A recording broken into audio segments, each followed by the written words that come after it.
विलास पाटलांच्या कार्याची परतफेड, लेख सोनालीला लागणार जिल्हा परिषदेचा गुलाल, मतदारांनी केला निर्धार।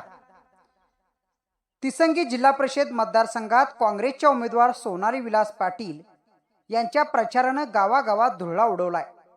वडील विलास पाटील यांनी कधीही पदाच्या मागे न लागता फक्त आपल्या दमावर तालुक्यासाठी जे केलंय ते आज लोकांच्या जिभेवर आहे।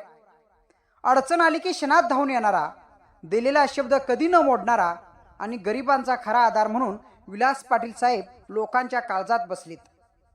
प्रचारात लोक उघडपणे सांगतायत, आम्हाला कुणीच विचारलं नव्हतं, पण विलास पाटील साहेबांनी एकाही क्षणाचा न विचार करता संस्थेकडून कर्ज दिलं आणि आमचं घर उभं राहिलं।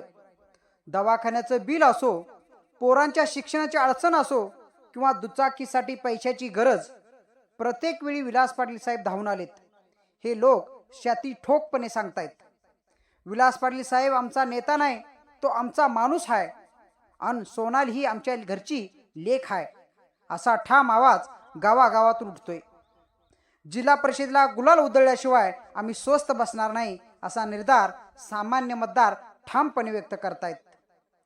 त्यामुळे तिसंगी जिल्हा परिषदेमधून सोनाली पाटील यांचा विजय कुणीही रोखू शकत नाही। जांभळी कासार न्यूजसाठी राम करले।